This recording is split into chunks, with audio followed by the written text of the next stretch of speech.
All right, welcome. We're going to get started now. This is our first Friday toolkit, and today we're going to be talking about production incentives and what's happening at the legislature. I'm sure folks have a lot of questions, and so what we're going to do, first of all, let me introduce our group today. It's Jill Johansson, who you all know from our office, and we have Brian Simpson from IACRI 490, and Casey Lewis from the SAG-AFTRA local. So everyone will get a chance to chat here in a minute, but I want to start by just giving everybody an overview of kind of where we stand, where things are at with the legislature. And then I want to turn it over to Brian and Casey to talk a bit about some of the labor actions that are happening. So for starters, a transferable tax credit bill is going to be introduced in the legislature this session. We were really hoping that today we would be able to give you a bill number, but we don't have that yet. The legislation is at the revisor's office, which is the first step. The revisor takes the language and makes sure that it is all correct and in order. And when it gets out of the revisor's office, it's given a number and then goes to the legislators who are going to introduce the bill.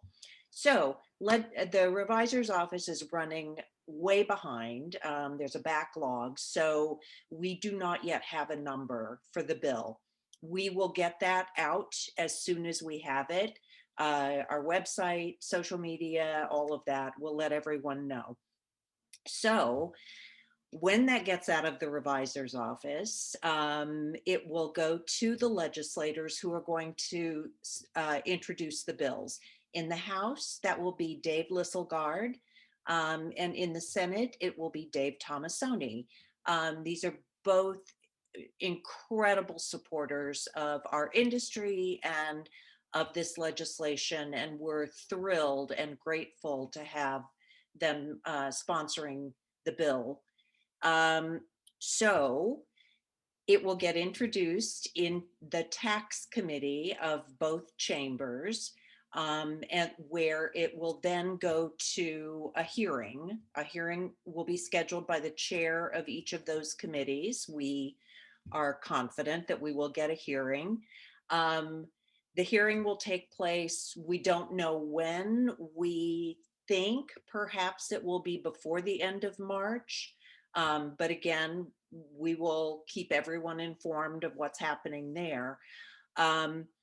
So what we want to happen is for the members of the tax committees in both houses to support this legislation for transferable tax credit and to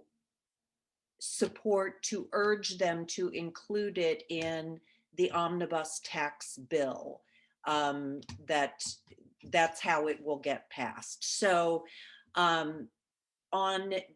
so that's what's happening on the tax credit front.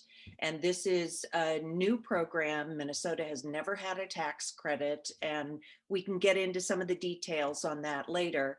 As far as the production rebate goes, the program that we have had for years, formerly referred to as Snowbait, that program is in the governor's budget. The bills that have been introduced in both the House and the Senate at the Jobs Committee, that goes through the Jobs Committee. So that program is in for a recommended $500,000 per fiscal year, which is the same level it's been at for the last 4 years. But again, we're thrilled that it is included in the budget bills for this year and in the governor's recommendations. So that then will go to, has gone to the Jobs Committee, and we want to encourage members of the Jobs Committee to include that in the omnibus budget bill at the end of the session. Now, all of the things that we're going over, there's information on the Minnesota Film and TV website that gives you contact information for members of both of those committees, along with a lot of handouts with more detailed information. So Jill, if you could just throw that link up into the chat, but it's pretty easy to find on our website. So now I want to, now that I've done that, I want to bring in Casey and Brian, whichever one of you wants to go first, and just talk a little bit about the work that that labor has been doing and the organizing that you all have been doing, which has been just stellar this year. So take it away. I think Casey should introduce it, because the work that these guys have been doing with SAG is really how this, we really got a big push going because of you. So I think if Casey introduces it, it'd be great. Okay, cool, thanks. So back in November, some of us at the Twin Cities Local started discussing how we could become more involved with the effort, more so than simply local SAG-AFTRA members writing Congress people, doing a little research through a report that came out from the Motion Picture Association of America. They did a study in 2018, very detailed study of film and television production in the US. And the figures that they had there showed that film and television production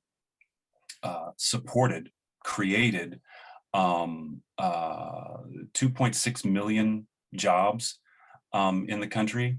And not in their words, but if you want to look at it from outside production, only 927,000 of those jobs were in production and distribution, which says that the bulk of those jobs that are generated by television and film production are not in the industry.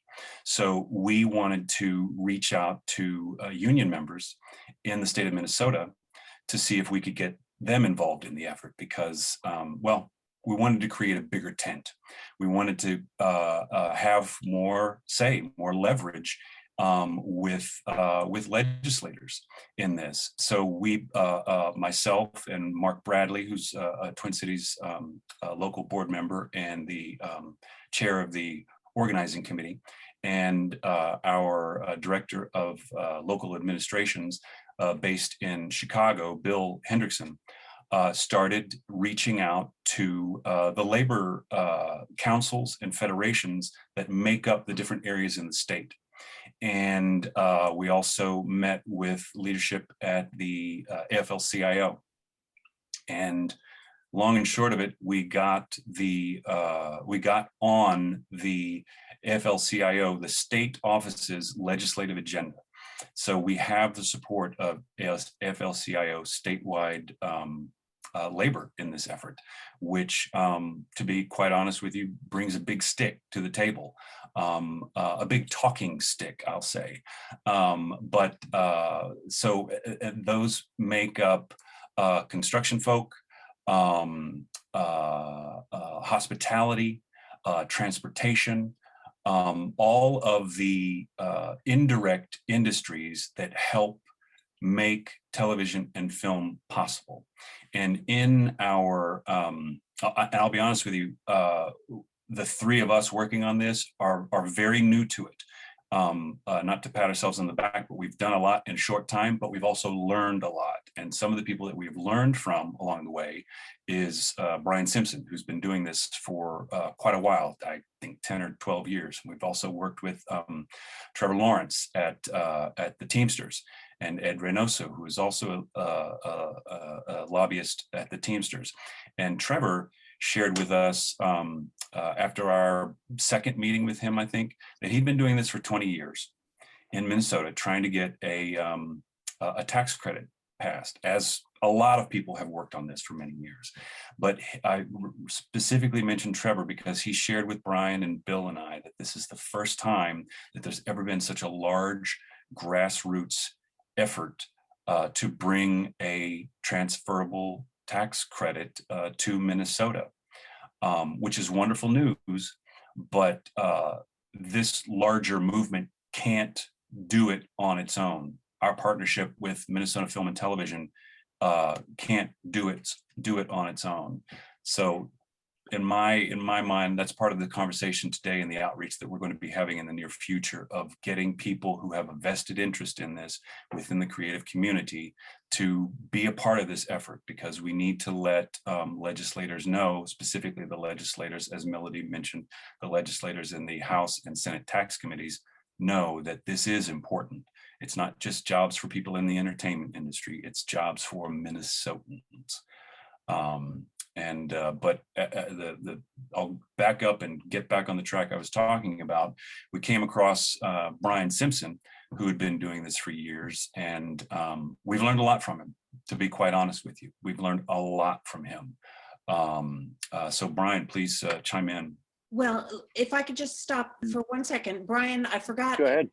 Brian has done this on past webinars. In terms of input from folks who are attending, questions and that sort of thing, please send those to the chat and we'll be monitoring those. But Brian, don't answer them online.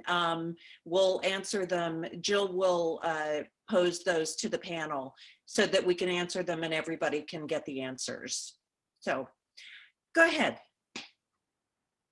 As what Casey was mentioning, we talked about this grassroots effort before, and in the past we've definitely had been able to rally up the crew and rally up some immediate vendors and stuff like that to contact legislators, people that are directly affected. But in this case, I mean, what Casey has done and rallying up just labor federations and labor councils and chambers of commerce from across the entire state. And having those people reach out to key leaders in those districts has really been what's been the biggest thing here. Working in conjunction as a group like that with Ed. So one of the biggest members of our organization here too, or our coalition, is Ed Reynoso, the lobbyist for the Teamsters. And he's been able to open a lot of doors at the Capitol for us. Obviously this year it's all on Zoom, which is challenging in its own right, but in some ways it's been almost better because I don't have to drive over to St. Paul every day. Instead, we just hop on the computer for a brief moment and chat with the chair of the tax committee or whatever. So it's been a great push this year, and I'm excited now to get everybody else in the community going on this. So, but I'd like to take any questions you have. Yeah, one of the things, again, I'm, as I mentioned before, I'm disappointed that we don't have a bill number to share with everyone today, because that's going to make it a lot easier for folks to have conversations with their legislators or with members of the tax committee if we actually have a bill number. So Jill, do you want to, I know we've had a couple of questions come in, so do you want to run those down for us? There are. The first, sure. The first question is, if the tax committee passes the tax credit, is it required to have a vote in the full Senate? Can it pass the tax committee but still be blocked from coming to a final passage vote?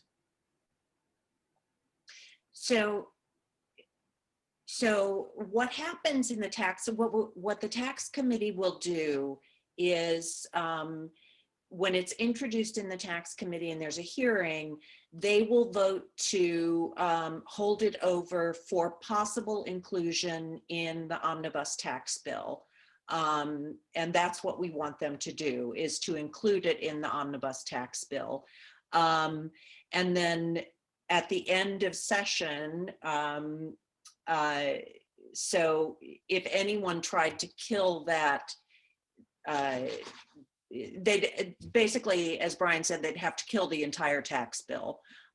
So the important thing is getting it into the omnibus bill. If we get it into the omnibus bill, then for those of you who are close followers of the state legislature, you know that a lot happens in the final few days of the session behind closed doors.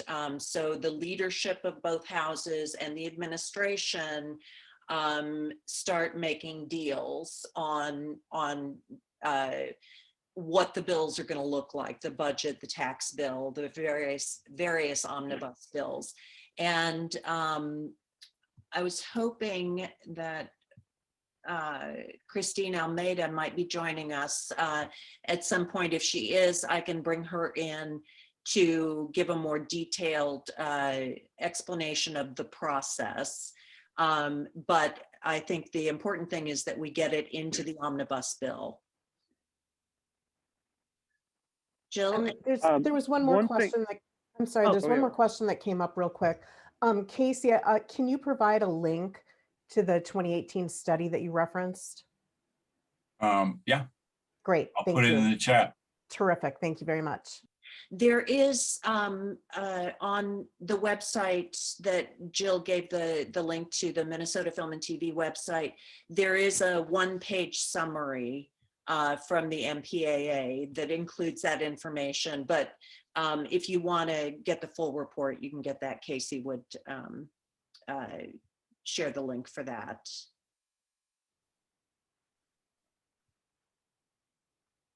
So, other questions, comments?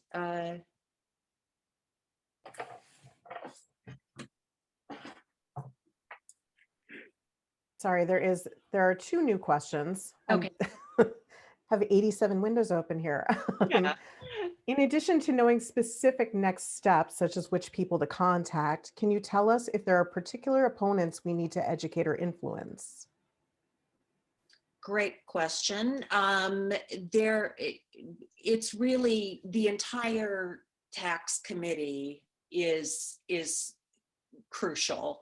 You know, there are going to be folks on the tax committee in both houses who do not support this or are, you know, lukewarm, either because they just don't believe in tax credits as a way of doing policy, or for, you know, a lack of understanding. So I think it's really important that all members of the tax committee are contacted. And, you know, there are certain folks that, like those who sign on as authors, we know are supportive. And once the bill gets introduced, you know, you'll be able to see who the authors are. So anybody who's not already signed on is, I think, fair game for everyone to reach out and, you know, tell your story, say why you support this, say what, you know, tell folks what it would do for the industry. Can I say something real quick regarding that? Please do. As far as what to say, a bunch of us at the Twin Cities Local have put our heads together on those gem talking points that we've pulled from the MPAA report, a report that Massachusetts put out. We found some incredible data from Utah this week from an NPR story out there on what these types of things, these types of programs can bring to states for economic development and jobs. And so we've gathered a bunch of those really strong talking points together with some brief descriptions on a bill. As Melody has stressed multiple times today so far, we're waiting on a number.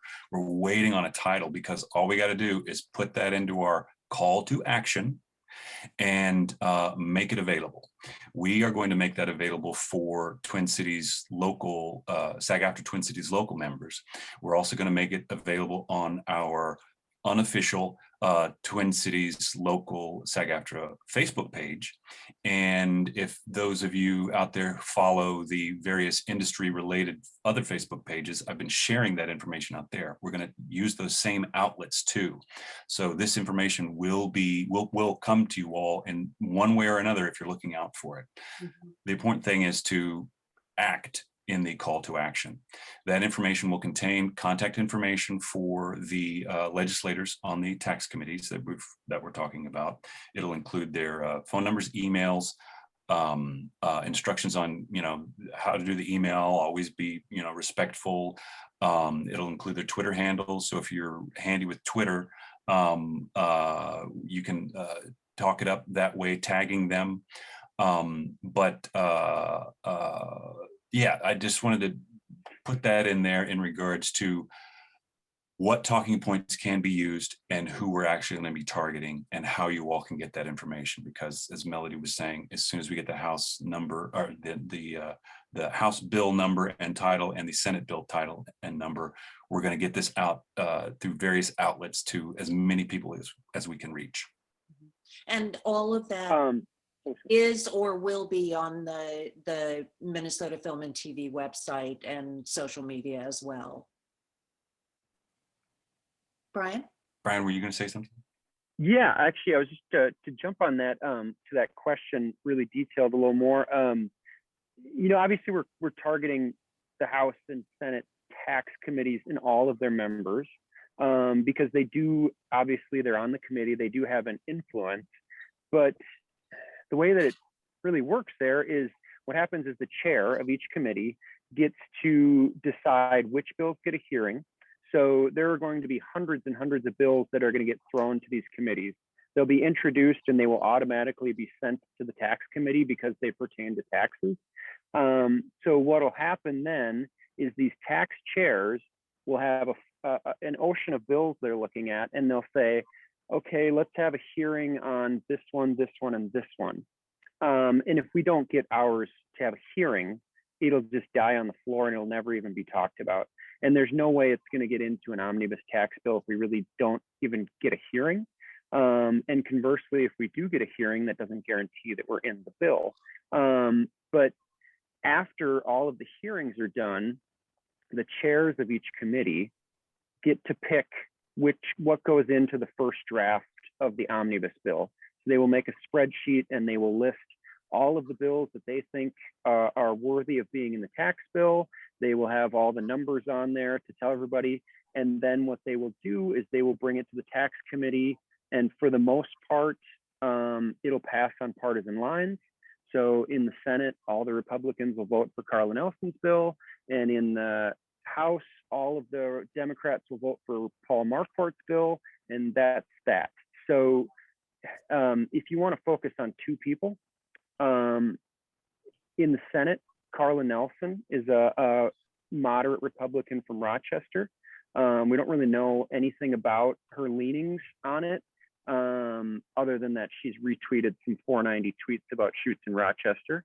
But other than that, we don't know. This is her first year being a tax chair. On the House side, Representative Paul Marquardt is a moderate Democrat from Dilworth, small town, and he has been lukewarm at best. But he did absolutely promise us a hearing, and his vice chair is the chief author of that bill. So I think, we have a pretty good shot there, even if he's not our number one cheerleader. So those are the two people I would let you know that if those two people like us, then you pretty much passed. Yeah, and we'll be counting on our friends in Rochester to help us. I see Sarah Hamilton is attending today. So Sarah, we're counting on you guys down in Rochester to help us with Representative Nelson. All right. And it's important to know too, when reaching out to these tax committee members, that especially if you are in their district, Cool. in your communication to them in support of this, do let them know, because it's one thing for a lot of people to send a lot of emails to certain tax committee members, but it's more important if those emails are coming from their constituents. So when you send your communications to these tax committee members, if you are a constituent of theirs, please put that in there. Maybe even put it in your subject line of the email. So yeah, that's something very important to keep in mind when you're reaching out to them. So do we have other questions, comments? Anybody have? I'm Not at the moment. I'm stunned. I thought folks would have a lot more to talk about. Is anybody confused or have questions about incentives in general, or the difference between the rebate or the tax credit incentives? We can give you some tutorials on that. Okay. Well, Okay, we've got questions now. Ask okay, and you shall receive. great. Would productions be, sorry, I have to re-scroll here. Would productions be eligible for both a tax credit and a rebate should the credit bill pass? When would we anticipate the credit being in effect if it passes? Okay, great. I believe that the tax credit bill would go into effect at the end of the calendar year. So it would be available in 2022. The rebate and the tax credit, I honestly, I don't know that you could use both of them. They really have different thresholds and are geared for different kinds of projects. But they are two separate programs. So that is a question that I don't have the answer to, but we certainly will get that. And I am actually looking at a question of specific examples of tax credits in other states. So yeah, there are a number of states that have incredibly successful programs. In fact, if you look at all of the states that have thriving production industries, they are all doing it with tax credits, not with rebate programs. That includes Georgia, Louisiana, California, New York, obviously, Illinois, New Jersey just reinstated their program, Pennsylvania. So it is those states that have tax credit programs are able to really use them to build up their industry over time, because a tax credit, unlike a rebate program, you pass a tax credit that has, in many states, it has no sunset. That means it never goes away. So you can count on the program being there.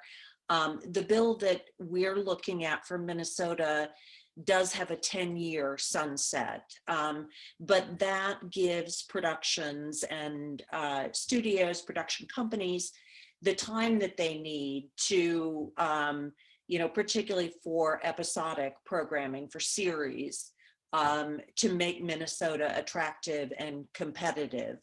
But there are quite a few states that we have looked to as models for what we're trying to do here. Jill? Other questions? There was a question. Yes, there are other questions. I wanted to jump back a little bit, if I can find it now. well, I can't find it, but there was something about the tax credit versus the rebate itself. Mhm. And I just wanted to clarify that other regional incentives, such as the brand new St. Louis County incentive, Austin, Minnesota, and the Iron Range film incentive can be stacked with our state Minnesota production reimbursement program, which is separate from the tax credit. So I don't know that you could use a cash rebate plus the tax credit, but you can use multiple cash rebates, if that makes any sense. Um, and there was a question about how that new incentive in St. Louis County, whether or not that helps our argument at the Capitol. Yeah, absolutely. For those of you who are not aware, St. Louis County just passed this in the last couple of months, a brand new regional, a county-wide incentive, a rebate incentive like the state has for expenses that originate in St. Louis County. So they are just starting to take applications for that program. We had Ricky and Sherry from the Upper Midwest Film Office on a webinar last month, was it? You can find that on our YouTube channel if you missed it, or you can just go to the Upper Midwest Film Office website, get all the information you need, talk to Ricky or Sherry. They can give you all the details. But we do expect that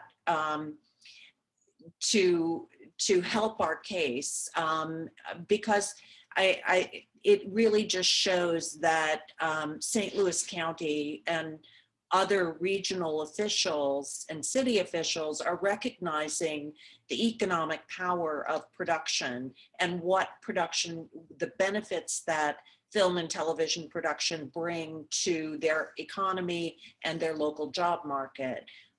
So it's just, it's more voices, more advocacy, more examples of what we could be doing on a statewide basis.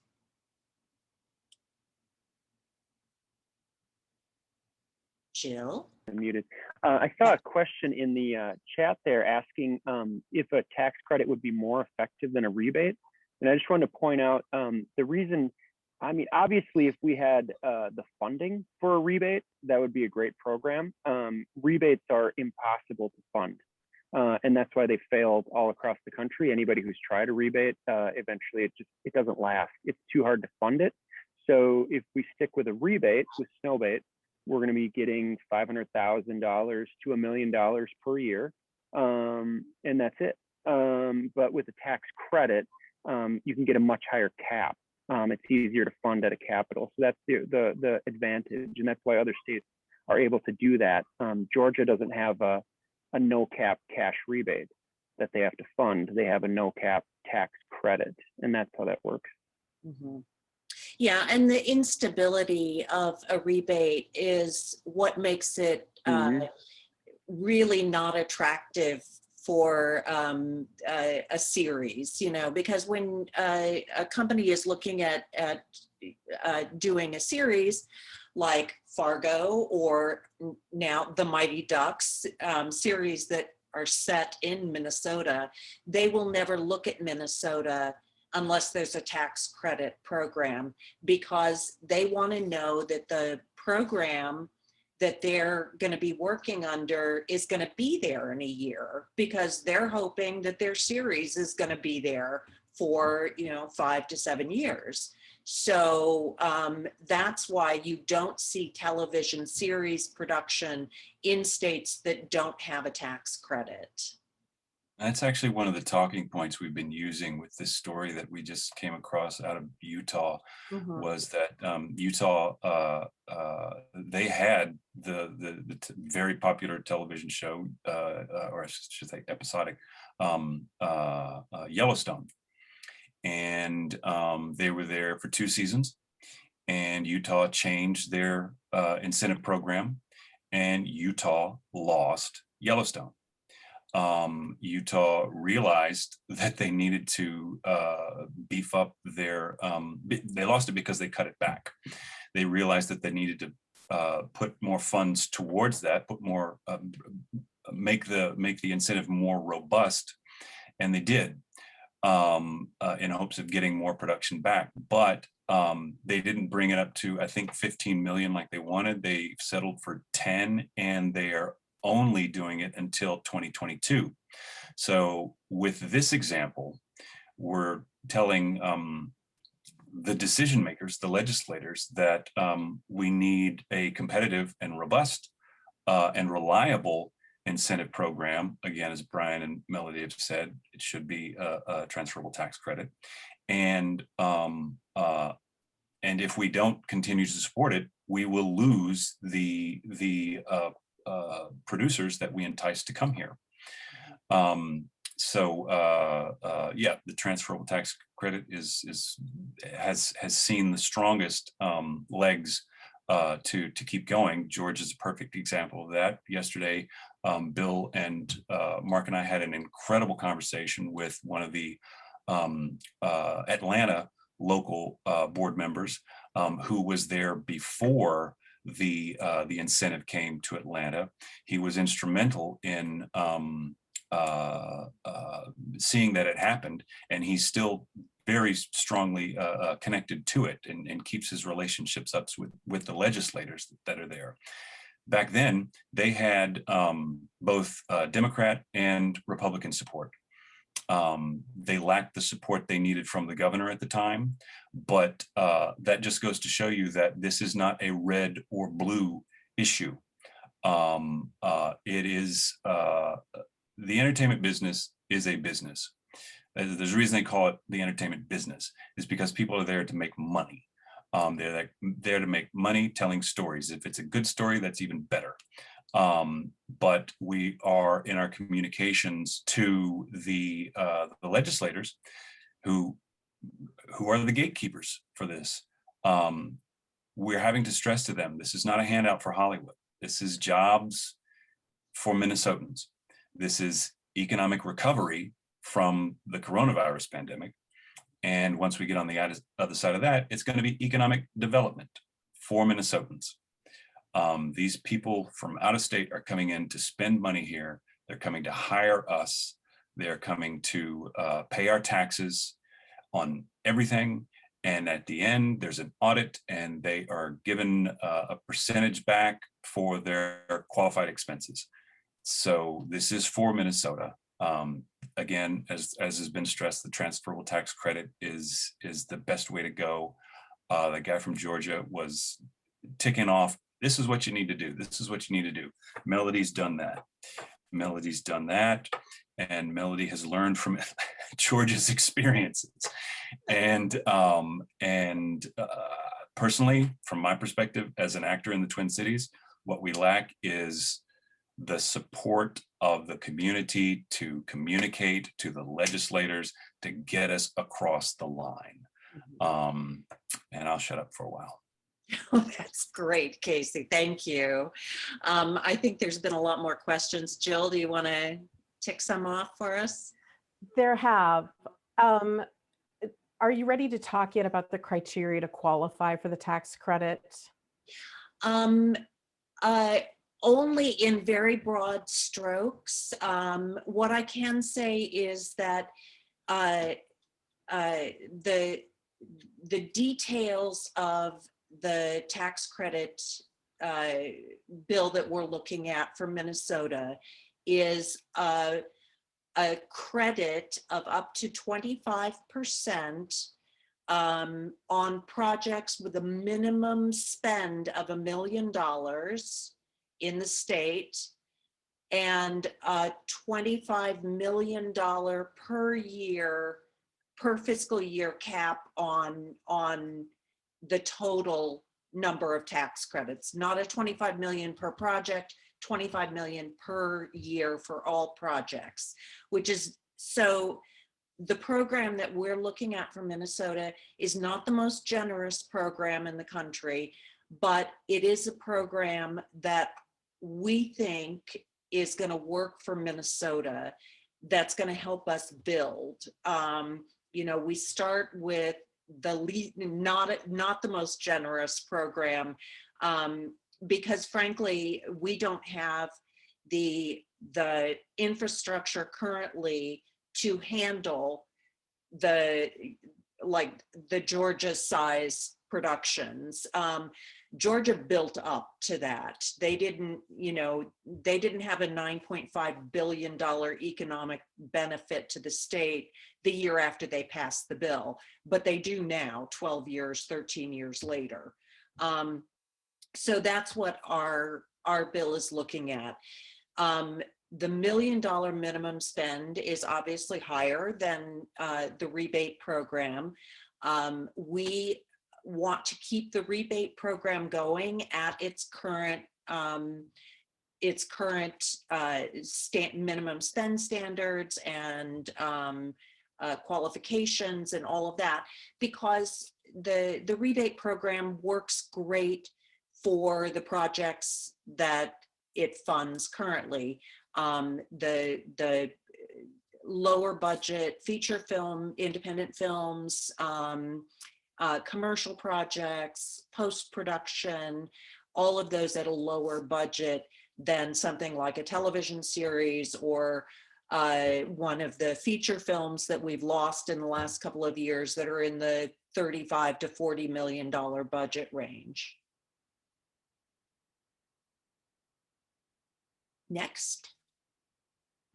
Okay, question about how can we quantify job creation to help make the case at the legislature? Well, we can. Quantify? Huh? What? Well, I was just gonna. I love looking at my my infographics. How we can help quantify is through the success of other programs. There was a report that came out not too long ago that focused on the first season of Castle Rock, a Hulu series that was shot in Massachusetts. And of the economic impact reports that I've seen, they went the most granular, even down to how much money was spent on hotels.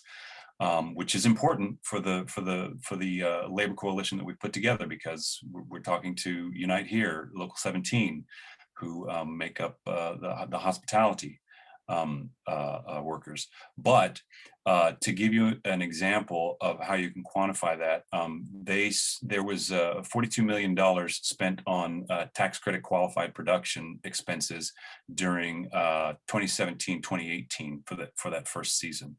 That created 1,026 jobs and generated in economic activity across a wide range of industries, $69 million. So there's money on top of the money that's spent that I forget what the term is. Multiplier. Mark Bradley out there who can chat. What's that? It's a multiplier.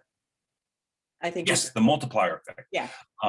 Yeah. So the multiplier effect will they factor in a lot of things and show how much of an economic impact is actually on top of the money that is spent and the money that is specifically qualified for the program.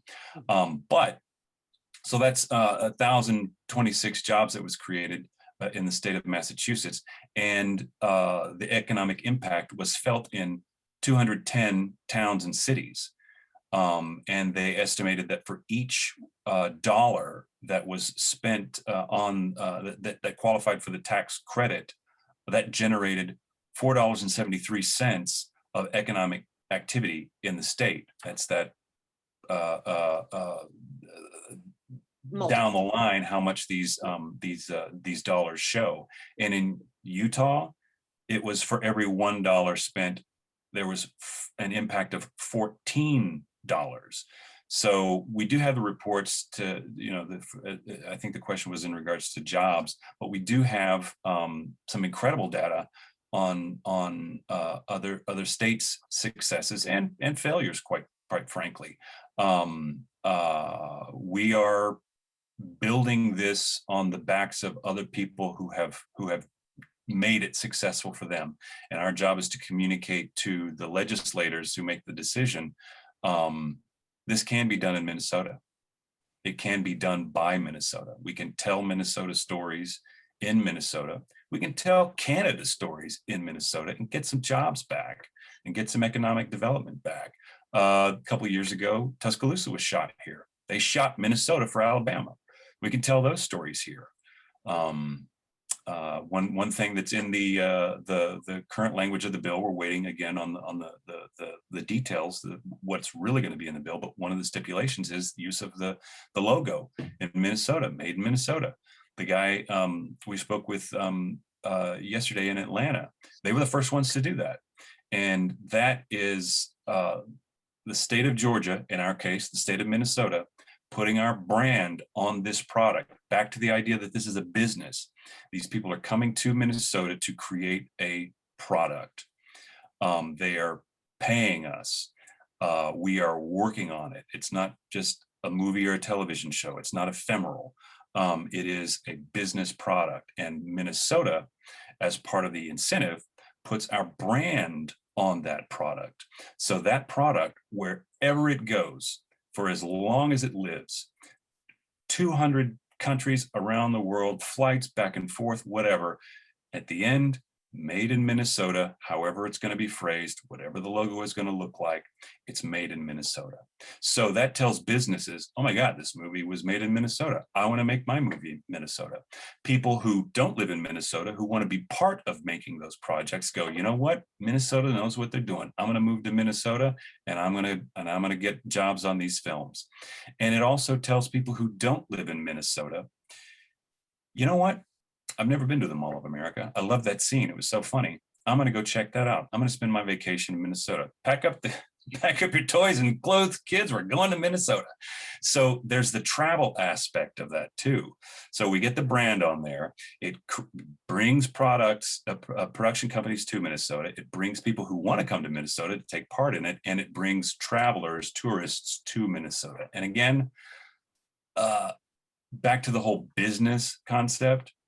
The state of Minnesota, the legislators, if we can just calibrate their gears enough, they can understand that Minnesota is making an investment in these products. We're not giving away money to Hollywood.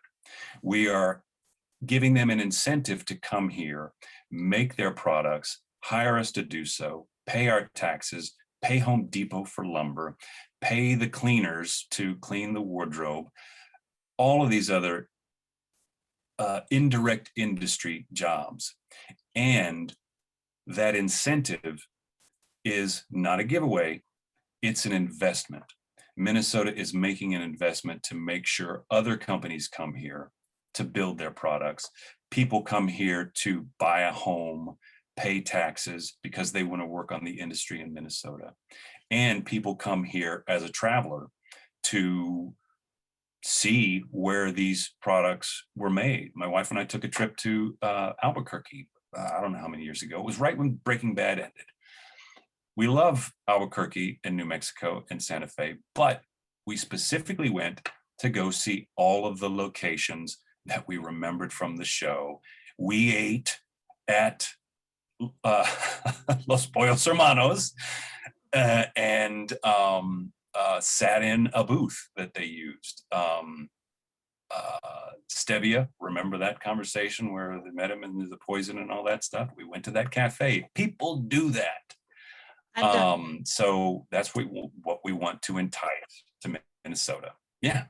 Absolutely. That is fantastic, Casey. I went to Cardiff because of Doctor Who. So I hear you. Film tourism is real. So I know we've got a bunch of other questions coming in. And for if there are any questions we don't get to in the hour, know that we'll follow up with you on those. Some of the reports and studies that that Casey has mentioned, we already have links to those on the Minnesota Film and TV website. The Castle Rock example in Massachusetts, we have that infographic up. So take a look at that website and we'll keep adding new reports as we get them. Go ahead, Jill. You're muted. Okay. There's a question about part of the state's subsidy is to get Minnesota in the eyeballs of billions of people in 220 countries. How I much want to is that? stop. I want to stop you right there. It's not a subsidy. It's an Okay. incentive.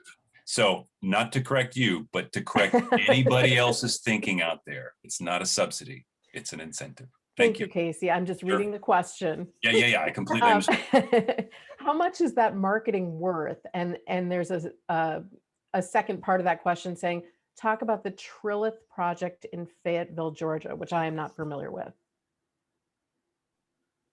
Can I touch real quick on the marketing? Yeah, please. To refer back to that conversation that we had with the gentleman in Georgia, they did some extensive work prior to putting the legislation together. And one thing, if you know that Coca-Cola is based in Atlanta, they went to Coca-Cola and spoke to them about the branding that Coca-Cola did on the content prior to the movie at the movie theater. And they put all this content together, and Coca-Cola did all that, and they branded it with their logo at the end of that. And they spoke to Coca-Cola and said, how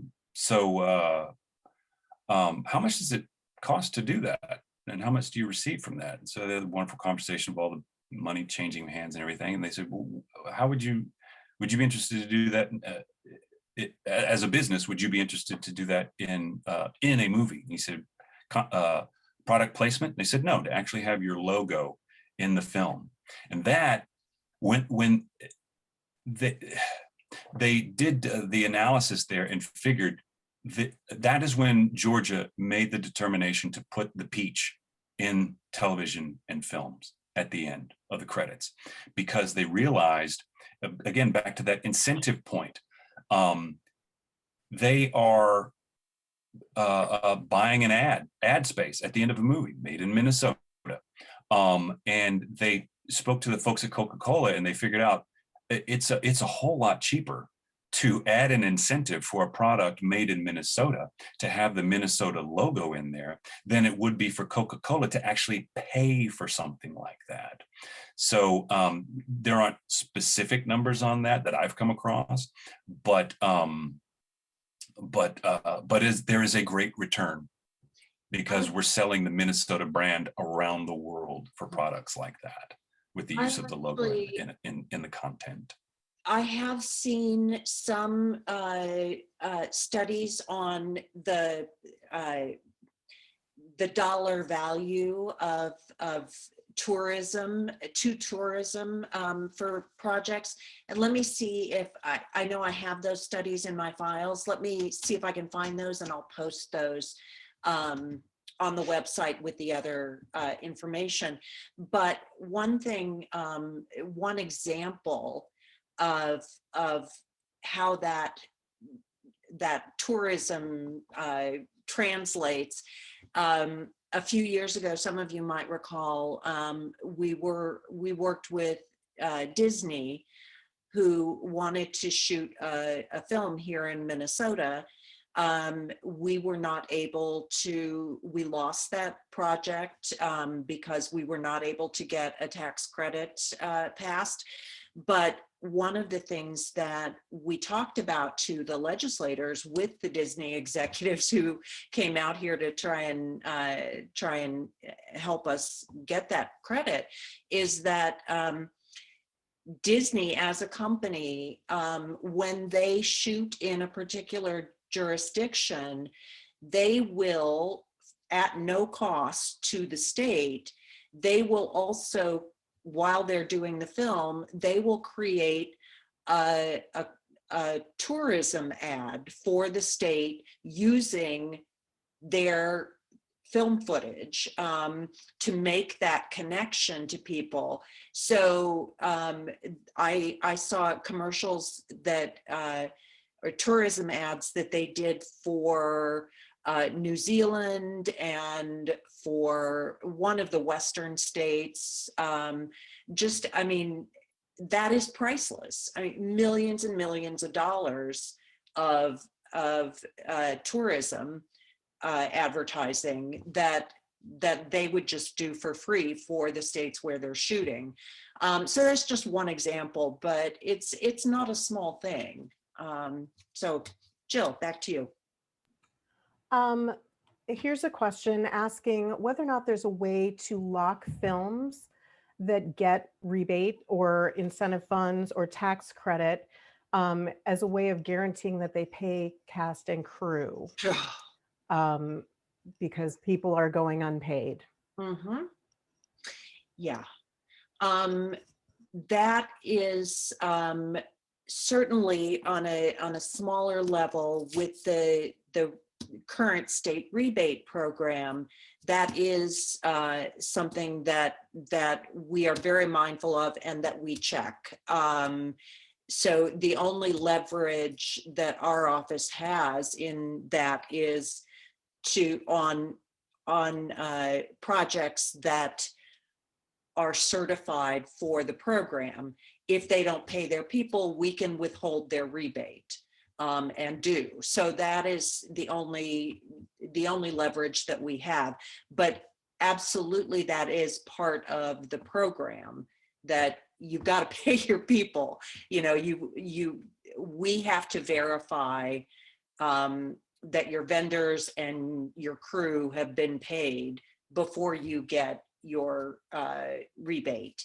And so I'm not sure if that answers the question, but that's, and Jill, if you want to, since you are the frontline person on that in our office, do you want to say a little bit about that? Well, I would just repeat what you just said, that really we don't have the authority to shut down a production. The most that we can do is withhold the rebate. And that's only if those expenses are actually submitted to us. Mm-hmm. So it puts us in a little bit of a tough situation, not knowing, certainly if you are on a production and you know that they are participating in the program and you have not received pay, let our office know. Yeah. I would like to add and something that I think Brian can speak to as well, just from our perspective as union members. Please. Is that that is a benefit of being a union member. You are not alone in fighting for your rights to be paid and paid fairly. You have the resources of the union behind you to enforce rates that have already been negotiated. The types of productions that we are enticing to come to Minnesota are large budget productions. The likelihood of them being union, a hiring union, is pretty much set because the employers know the benefits to hiring union performers and technicians. So we're hoping this will help change the landscape in Minnesota to where more workers here will understand the importance of being a member of IATSE and will understand being a member of SAG-AFTRA. This is in no way a campaign for that, but it is a reality. And these employers would not be able to do that to you if you were union. And Brian, did you add? Yeah, I'll just jump in there. Casey's point just needed a little extra, maybe on the why and how. On a union production, like you'd say, well, what is a union going to do for me on a movie? A union production, let's say if it was a small film like that, they would require what's called a payroll deposit, and that is exactly the thing that protects you in the point that you're making with your question. Even, and this even goes for larger films, Wilson made a payroll deposit. And what that means is they take 2 weeks of their largest, they figure out the estimate of their 2 biggest shooting weeks for payroll, and they have to put that into a fund and set it aside until the end. And what happens is if they were to miss a week of payroll, or if they were late, then the crew can take a pause and the union can take the money out of that payroll deposit, make everybody whole, and everything is covered. So that's a safety measure. And that's not just for tiny movies, that's for large films as well. So that would probably answer more of the, well, what would a union do for me? So just know that if the film office can't legally mandate a certain, program, if the crew decides, if a majority of the crew decides that they would like to be represented by a union, then that makes that a union production. So it's really up to the crew if they want that protection or not. The other thing is, if you're on a time card, then the producer can't really turn in the receipt until it's been paid, because that's how they would get a receipt from the payroll company. So if you ever hear of a movie, especially saying that they want you to bill on a 1099, you need to stay away from those productions, because your chances of getting left out while being misclassified as an independent contractor are so high. You need to just stay clear of that, because they can just take your invoice and say, here's my receipt, but it doesn't show that you've been paid. So if you're on a time card, it's a lot more safe. Thank you, guys. And I will just say something really elementary to add to that. If you're doing if you are working on a non-union project, a low budget project, do not work without a written contract. Please, please. I am stunned at how many people do that because, hey, it's my best friend, or I went to college with this guy, and then you have no recourse if you don't have some kind of written agreement. So that said, we are actually at 1 o'clock now. So Jill, do you want to pick one last thing for us to address, or are we through everything? I think we are through the questions. If I missed any, I apologize. I think I have hit all the questions. There's some comments in that Great. chat directed to you, mostly directly, Melody. So I'll just leave Okay. those with you. Great. We will take a look at I have a that. question. Yes. How can people stay appraised of what's going on? Just to recap that idea, how can people be receptive of all the wonderful calls to action that will be needed in the very near future when we're given a number and a title for the House and Senate bills? Well, Casey, there are a number of ways people can stay informed. You can sign up at the mnfilmtv.org. Go to our website, sign up for our newsletter, follow our social media, Facebook and Twitter, and those are probably the best ways. Email, social media. And Casey, do you have ways that people can follow SAG-AFTRA?